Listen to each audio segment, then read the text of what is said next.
Hi everyone, welcome back to the Our Landscape Watercolour channel. It's interesting looking at the variety of tutorials, books, educational resources that exist on the subject of watercolour painting. And of course, we know there's endless discussions about paint, about paper, about brushes, easels, pretty much everything except water. So in this video, we're going to be putting the water back into watercolour. In this video, we're going to be having a look at the importance of water in watercolour. As I mentioned briefly, we spend a lot of time talking about colour and colour mixing and the type of pigments we need and whether they should be in tubes or whether they should be in pans. But what about the water? I put it to you that it is equally important as the colour. You cannot have one without the other when you're using this medium. So we're going to take a look at it. We're going to have a look at the role that it plays in our painting. If you're new to the channel, I'm a landscape painter, and so most of my tutorials are geared towards what I do and what I find useful for landscape painting, but of course many of those skills are transferable to other subjects too. We're going to take a look at 5 different aspects of water and its role in watercolour, and I'll be demonstrating each one of those. The first thing, and this is extremely important, water promotes luminosity and transparency. Secondly, it creates flow and facilitates blending of colours. Thirdly, it moistens the pigments that we want to use, and in that we'll be looking specifically at how much water you need to do that. Fourthly, we use water for softening edges in our paintings. And finally, we use water to create a tint of the colour that we're using. A tint being a lighter shade of a particular pigment. Now, the reason that I'm doing this video is that it comes on the back of some comments that I've had over the last year or so. Quite a lot of comments actually from people saying, we just don't really know how much water we should be using in our watercolour paintings. Comments like, I just feel that my paintings look too dry and scrubbed out. Or others saying, I just seem to use too much water and my paintings look a bit pale and washed out and everything seems very much out of control. I just don't know how to manage this flow that's happening on the paper. Well, those comments very much chime with my teaching experience too. And I think part of the reason for this is that it's a neglected area. I mean, it's just not very exciting. It's just water. It comes out of the tap. You don't have to go to the art store and browse through wonderful shelves of little gadgets and paints and brushes and that sort of thing. But without it, we don't have a medium. So we've got to get to grips with it. Now, you may think this is extremely basic and very fundamental, and you're well past this in terms of your watercolour experience. That may be the case. However, just putting these ideas together in my own mind has been helpful. To me, it reminds me of the principles of watercolour painting, and it's always good to do that. So even though this is aimed at absolute beginners, it's going to be very useful too for intermediate and more experienced painters. So let's get started with the basics. Number 1 was that water promotes luminosity and transparency. It's what makes watercolour unique as a medium.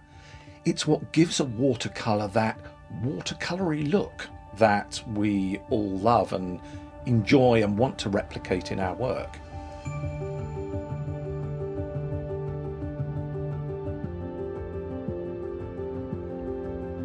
It makes watercolour different from other media because even though in oils, for example, you have thinners that you can use to thin down paint and to clean brushes, it's not used as a vehicle to spread oil paint. You do that with your brushes, you do that with your palette knives. It's the same to a degree with acrylics and also with gouache. We're using water with those too, but again, generally just to clean brushes, thin things down a little bit. But with watercolor, it's totally different. The water, think of it as a vehicle that transports the passengers, which are the little granules of pigment, around the city, which is your piece of paper. That's what's happening with watercolor. It's not just something that you dip your brush in to clean it out. We use water to carry and suspend the pigment. And when we do that and we don't interfere too much with that process, it dries on the surface of the paper and creates this wonderful luminosity and transparency that is very difficult to achieve with other media. I'm just going to show you very quickly what I mean by that. Okay, so luminosity and transparency, where does that come from? Well, you can see the white of the paper. That is going to shine through what we put on the paper, which is a combination of water and pigment. So let's have a look at that. Very simply, just mix up some blue on the palette here. You can see that there's fairly pale to medium consistency to this. And as I paint this on the paper, it has a nice luminosity and transparency to it. Where's it coming from exactly? Well, of course it's coming from the water. If I go straight into the blue paint, French ultramarine if you're interested, and paint that on, there's going to be less luminosity and less transparency because there's more pigment here. The pigment doesn't allow the paper to shine through. It is the suspension of the pigment and the fact that it's diluted in water which allows the white of the paper to shine through. So that's where we get luminosity from. That's where we get transparency from. It is from water. This is where a lot of problems exist for those who are learning watercolor and also for more experienced painters too. Here I have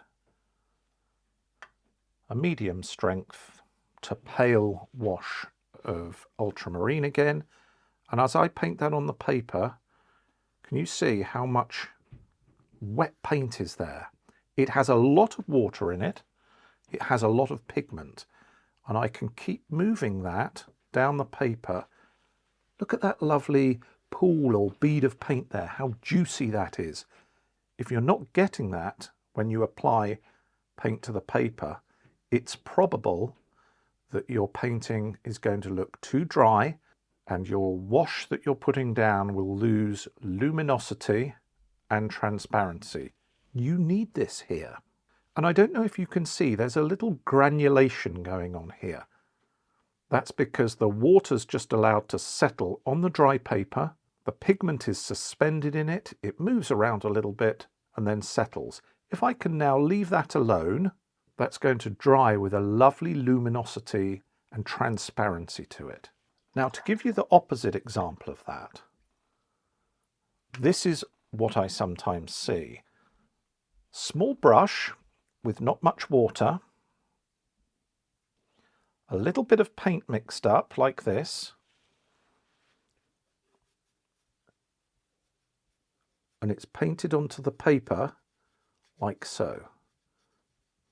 You can get away with this for a little while, but there's not enough water here to allow the pigment granules to be suspended and to dry on the paper. And so what happens, even though it's a subtle difference, this will dry with a duller presentation of the paint than this one here that has a lot more water in it and consequently more pigment that is just allowed to sit on the paper and dry. Here I've scrubbed the pigment down into the paper.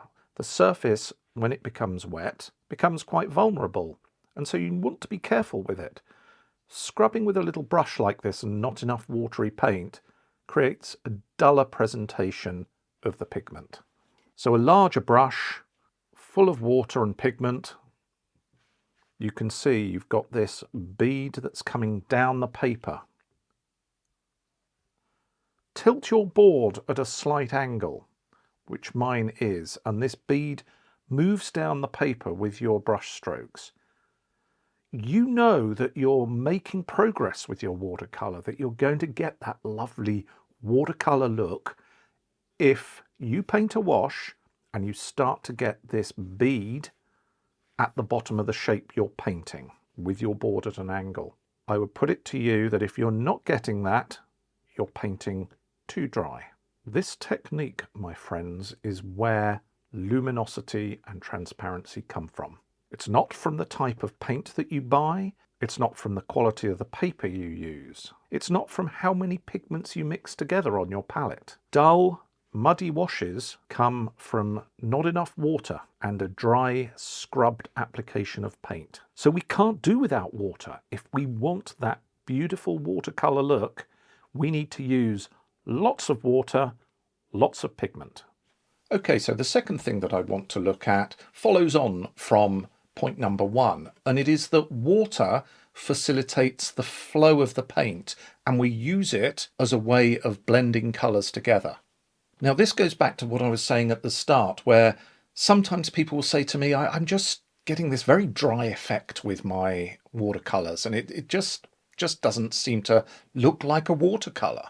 Well, usually the reason for that is you're not allowing the water to work for you. And often that's because you're not using enough of it. Now, I just want to jump in here and say that some people will say, well, look, you know, that's just your way of using watercolour, Ollie, with all this water.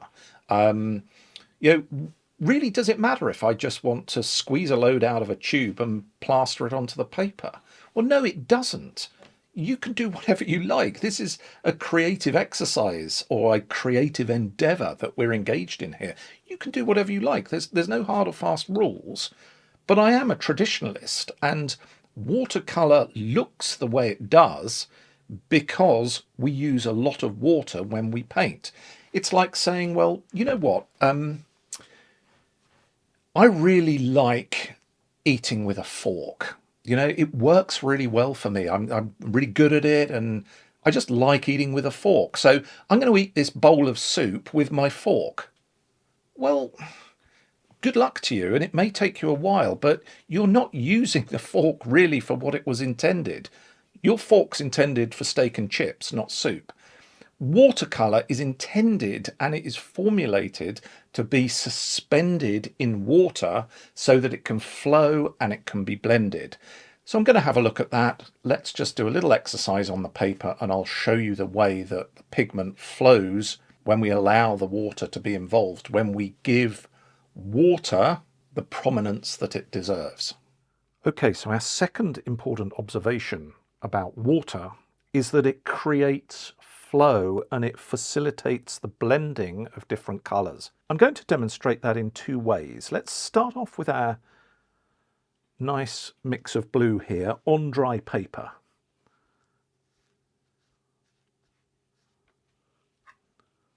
Plenty of wet paint going down here. You can see I've got this lovely bead here. And then what I'm going to do is mix up a wash of red. So I've got some transparent red brown here, lovely colour. And I'm going to paint that into that bead. And can you see what's happening? It's dragging down some of that blue into the red. So there's a small band of purple here.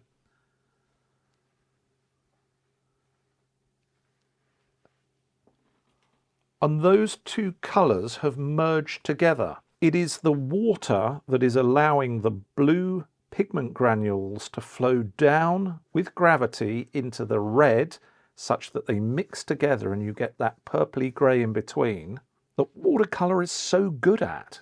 It's doing your blending job for you purely by the movement of pigment within the water. Let's have a look at it if we do that too dry without enough water. So let's get a little wash of blue here.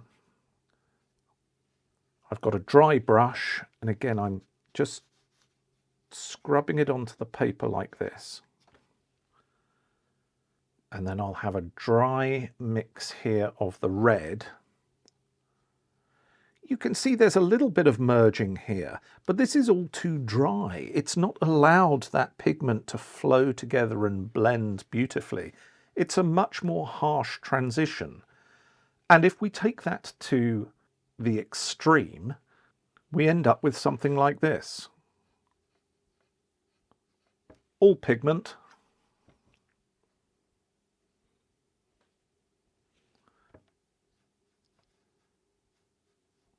pretty much no blending.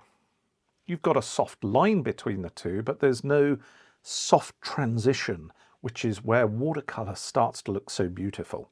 So we don't achieve that without a lot of water and a lot of pigment. Watercolour is not just about the colour, it's also about the water.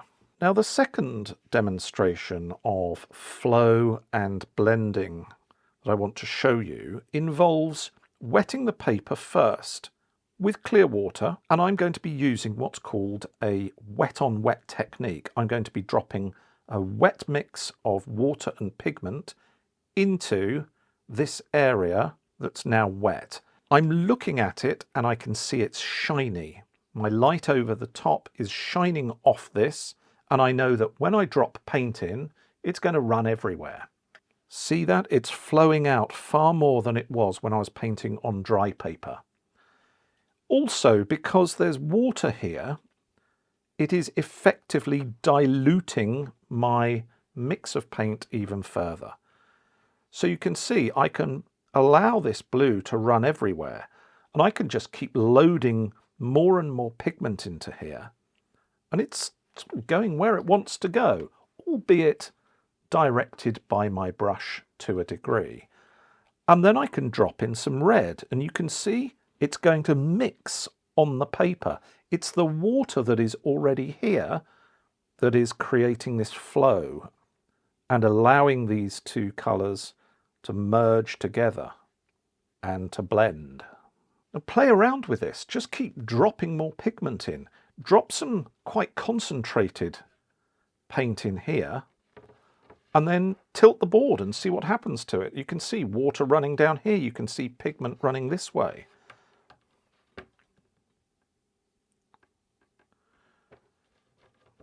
You can play around with this as much as you like. Now, if I'm taking paint out of my brush here, so it's just damp, it feels cool to the back of my hand, I can also work this on the paper if I want. I can blend some of these colours together. I'm not going to demonstrate it, but can you imagine, if you go back to these two examples, how difficult that would be with a dry mix of paint? It's just not possible, and would lead to a very scrubbed out presentation of your colour mixes. As this dries, it's going to look lovely. You've got blue running into red. It creates the purple-grey transitions between it. It's all blending together. The water is doing your work for you.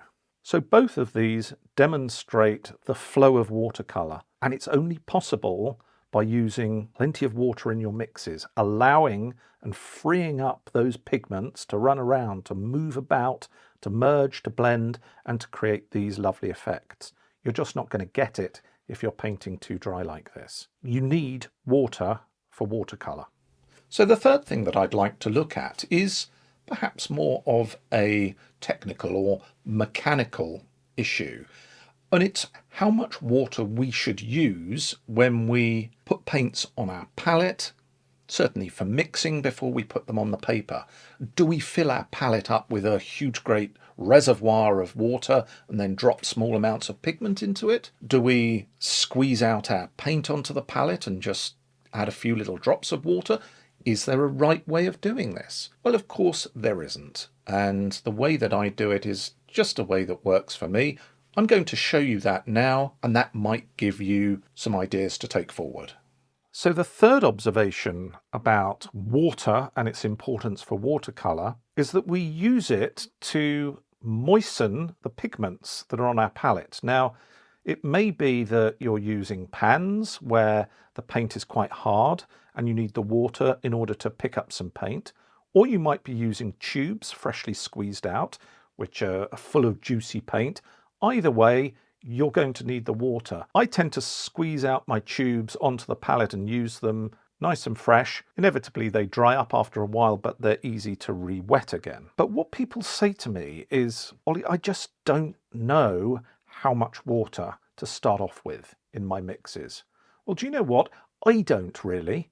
I just do what I do, and I'm going to demonstrate it, and I think it's what I do, but I'm not 100% sure because it's very instinctive. So I've had to think about this quite carefully, but I'm pretty sure it goes something like this. So I'm starting off here with a dry brush, okay? A dry brush is no good really for picking up a lot of paint. There's no capillary action going on between the hairs of the brush, so water and pigment are not traveling up between the hairs. This has the ability of picking up almost next to no paint.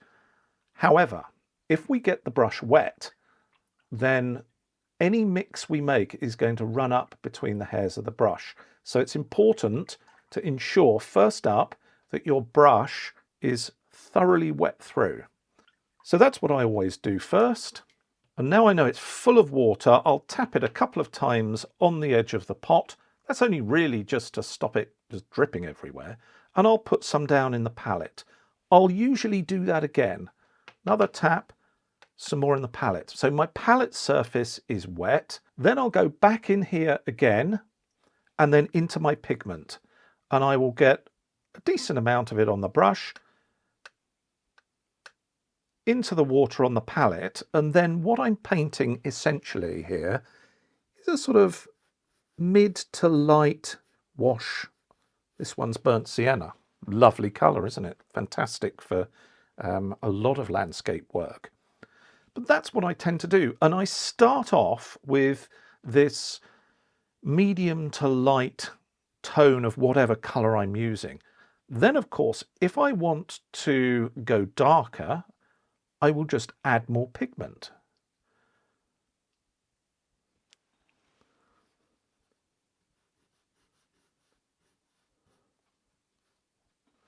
There we are. Now, the more pigment you add, the stiffer the mix becomes. So if you need to cover a larger area with this tone, then you are going to need more water. And this is where mistakes often happen. More water goes in, but not more pigment.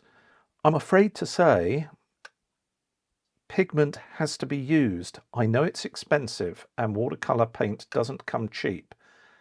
But if you want to get a nice coverage of stronger toned paint, you're going to need more water and you're going to need more pigment and you're going to need a nice big brush and you're going to need to be able to put it down so that you get that lovely bead coming through there.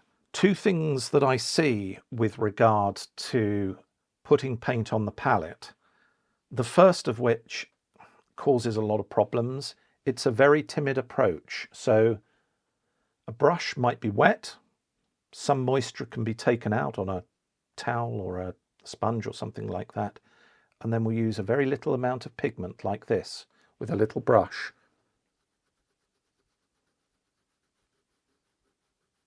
That's how you end up with this dry painting. The other problem, and it is a problem, is that we'll see something like this. A huge pool of water here, ready to paint an area. And we'll pick up our pigment. So here's our burnt sienna. And you'll be surprised because you look at that on the palette and you think, well, that's actually quite dark. That's going to be perfect.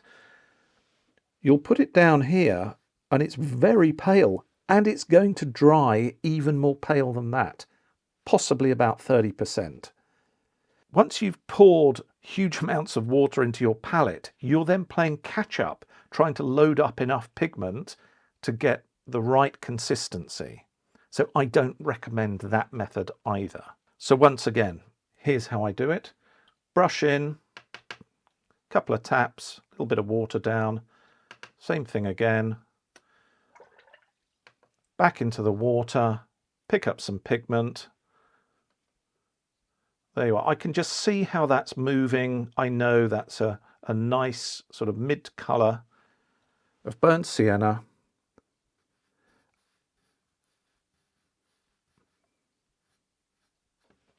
There we are. If I then want to mix another colour into that, I can wash my brush out. A couple of taps, add in some blue.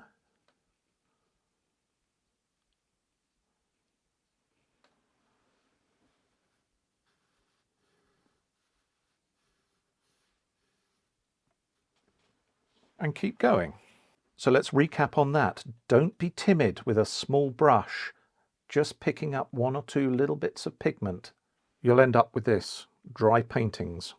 Don't do this either. Don't flood your palette with water and then spend half an hour trying to fill it up with the requisite amount of pigment.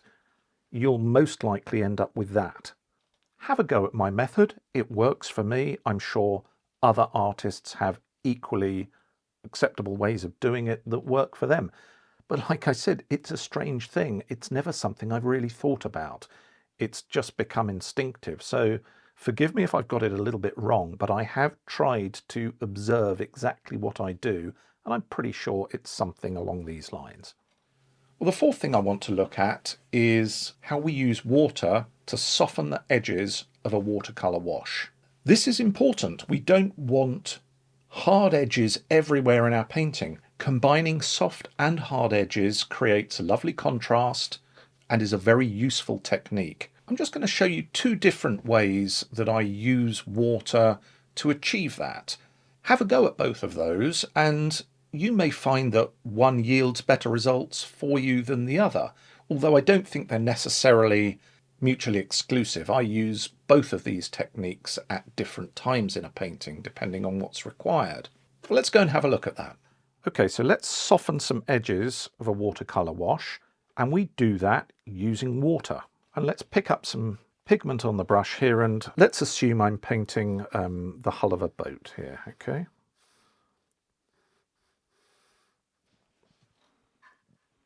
Change up the colour a little bit.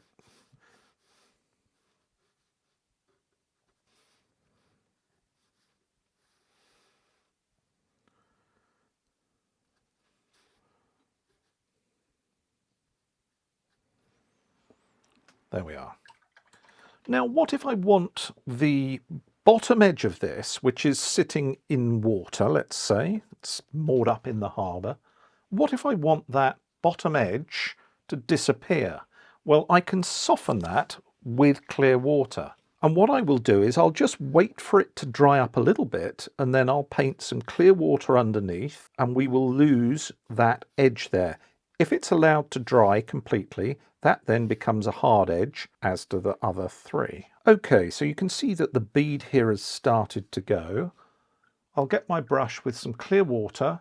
I don't want this too wet, so I'll take most of the water out, and I will just allow it to run along the bottom of the boat. And can you see what's happening? It's feathering down into that clear water that I've painted. And I can do that again with clear water. Rinse the brush out. More clear water. Rinse your brush out. And then you've brought that down and the edge has gone. So we use water, ideally completely clear, as a way of softening the edge of a wash that we've painted. Now there is another way of doing this. I can paint water where the sea would be, and then paint my boat in on top of it. Let's go for a different coloured boat this time.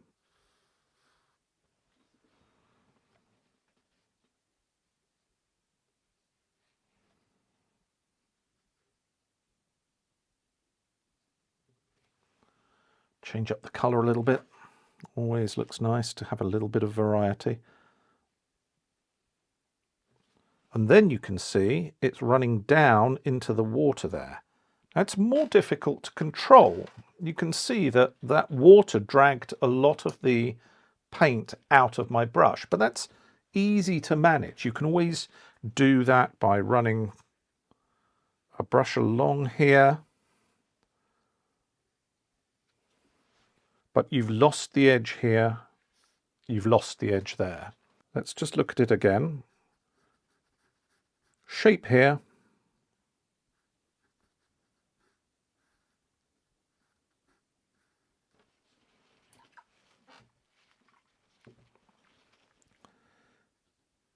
Clear water painted into the bottom of the shape.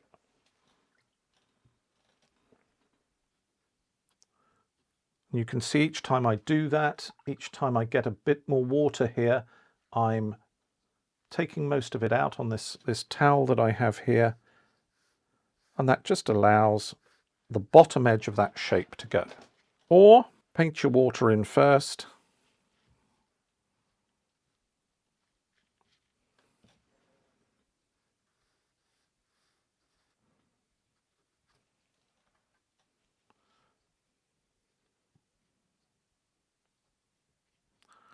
Paint your shape second. Let it run down.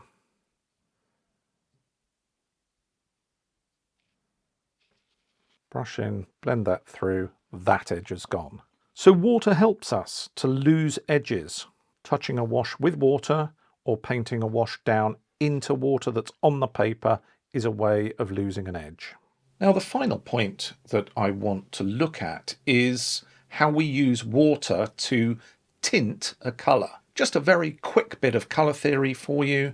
Take red for example, straight out of the tube. The colour, we refer to that as the hue. Now when we lighten that, we create what's called a tint. And we lighten it not with white paint as we do in other media, but we lighten it by adding water. Going the opposite direction, of course, and making it darker than the original hue, that's called a shade. But we're concerned here with creating tints, how to lighten a particular colour's hue. And this is something we need to be careful of with watercolour, because watercolour often dries much paler than when we put it down on the paper. In many cases, 30% lighter, so it's quite significant. And this is where some problems arise, and this is behind a lot of the comments that I get from people who say, I'm just making really washed out paintings and I don't really know what the problem is. Well, it will be to do with the amount of water that you're using to tint your colours. So let's have a look at that and see what we can learn. Okay, so let me show you how we tint a colour. Let's use some of this manganese blue. Here it is. It's a reasonably strong mix of this. And I'm going to start here. You can see lovely vivid colour. If I want a paler version of this, I don't add white paint. White paint will make it opaque and will stop the whiteness of the paper from coming through. It will have a chalky look to it. So, very simply, I add more water. Let's pick a bit more up there so it's a little more obvious. This is a tint of this hue. If I add more water,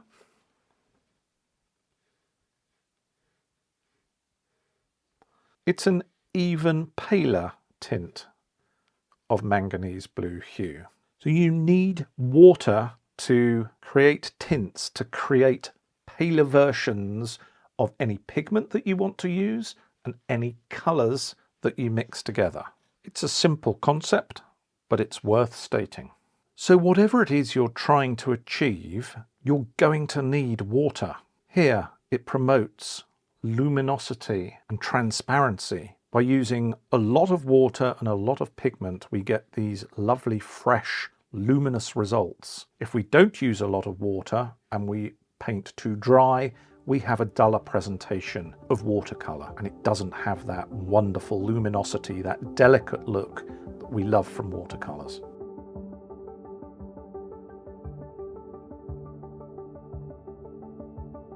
If we allow ourselves to use a lot of water, we get these lovely transitions as the pigment flows from blue into red. It's the water that's doing that. The pigment's not going anywhere of its own volition. It's the water that makes that happen.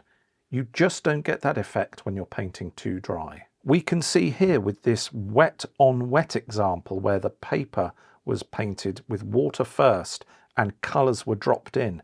It runs everywhere, it merges, it blends, it looks wonderful. This is a fantastic way to create soft transitions using the watercolour medium. And then try to develop a method that works for you in terms of picking up the right amount of water on your brush. Water, couple of taps onto the palette, a bit more if you need it. Back into the water, pick up some pigment, off you go, and you get a nice mid-tone generally when you do that. You can then add more pigment to make it darker, or you can add more water to make it lighter. But starting off with a midpoint is a good technique to practice. Don't scrub around with a small brush, just picking up tiny amounts of pigment. Again, that's going to end up looking a little bit too dry. And of course, don't flood your palette with water and then try to fill it up with pigment. You end up with something that's probably going to be too pale. Water becomes our friend when we are trying to lose edges. So painting some water into a wet wash, not too much water, but enough just to allow that paint to flow, softens that edge. If you've already painted this in water and then you paint the shape on top, it'll run down into that. You may need to manage that. You may not necessarily want those colours in there, but they will flow down to a degree. Either method helps you to lose the edge on a wash that you're painting, and that wash can be any shape. And then finally, we recognise the importance of water in enabling us to tint a pigment, to get a lighter version of it. We simply add more water. We don't add white paint. Now, I mentioned what I consider to be a couple of best practices really with regard to water. Let me show you how I do that and what my setup is generally. So for almost all of my paintings, I use 2 pots of water. This is the one that gets the most use. This is where I pick up water to put in the palette to mix paints. It's the pot that I use to clean my brush out. And so the water gets pretty murky. This pot I keep with clear water as much as I possibly can, which I will use for things like softening edges, or if I'm going to paint an area of wet on wet, as I did here, and I want crystal clear water to go down onto the paper, then I'll have some available in this little pot here. It works for me. I would recommend that you use a similar approach. Now, just a quick word about these pots. This one, cheap as chips, it cost me something like £5 from a local garden centre, but it's a decent size. I can get quite a lot of water in there. You don't need to go out spending lots of money on expensive pots. I mean, I've seen some incredible ones that have got all manner of handles and gadgets and brush holders and things like that. It's just a pot of water. This works perfectly fine for me. This little one here, this is quite nice, and again, I don't think it's that expensive. I think it costs sort of £10–12, something like that. But it collapses, and I use this and take this outdoors. But anything that allows a decent amount of water, yogurt pots, things from the garden centre, large bowls, buckets, whatever it is, really doesn't matter. And the reason why I like something that holds a decent amount of water is because I hardly ever change it. I can do a half sheet or a full sheet painting, and it's highly likely that I won't ever change this water during the course of the painting. For sure, it gets slightly tinted with various colours that I'm using as I wash them out into the water. But when I mix my paints, I'm doing that anyway. I'm always picking up little bits of colour here and there. I'll be making, a wash that's, got a little bit of blue and burnt sienna in it, and I don't know how much really. I just like the look of it. And so I'm not really bothered whether or not this has got a little bit of yellow in it or a little bit of green. It's not enough to have a material impact on the colours that I'm using. Certainly for landscape painting. However, if I was painting botanicals, for example, where absolute colour precision was important, then I might change my water more frequently. But certainly for landscape painting, more often than not, with amount of water this size, I'll go the whole painting without having to change it. It's not water like this that's got a little bit murky that creates a muddy looking painting. It's not using enough water and painting too dry and driving the pigment down into your paper. That's where the muddy, dull presentation of watercolour comes from. So 2 pots, your murky one and your clear one, decent amount of water, you shouldn't need to change it. With your pots, try to make sure you avoid this. If you do that and you forget about it, you'll come back and the hairs of your brush will be bent round like this, and all the water's gone all the way up here and it's soaking into the wood and it's not a good look. So leave your brushes out of your pots. I will mention this disgusting old thing here, this old sponge, but it's useful. If you want to modify the amount of water on your brush, tapping it on the pot as I do, that's one way of doing it, but also just taking some out if you want a slightly drier brush on something like this works well, or as I often do on this old towel here that's now almost become rigid with dried paint to the point I think it's sort of more like reinforced steel than it is cotton, but hey, it does the job. And that's what you've got to do with your watercolor equipment. I know I digress a little bit here, but keep it simple. Just use the things that are familiar to you and the things that work. But I like this, it's a good setup and it helps me manage my water. Well, I've thoroughly enjoyed making this wet and watery video, and I trust that you found it very helpful too. I make no apologies for the fact that it's basic. This is a matter of fundamental importance in progressing with your watercolor technique. So I would encourage you to play around and experiment with your colors, with a pad or some rough paper, and start seeing what the water does to watercolor. You're only really going to make solid progress when you understand the relationship between water, paint and paper. So we can't ignore it. We have to engage with it if we want to move forward with our work. I don't think this is going to be the last of my videos on watercolor basics. I think it's really important that we get a firm understanding of these. If you're new to my channel, thanks ever so much for watching. I really appreciate it. If you haven't subscribed yet, if you could click the subscribe button, that would be fantastic. If you've enjoyed the video, click on the thumbs up too, that helps the channel. If you click on the little bell icon, you'll get a notification each time I release a new video. And to my existing followers and subscribers, thank you as always for your support. Thanks for tuning in. It's always much appreciated. That's it for now. Happy painting. I'll see you next time.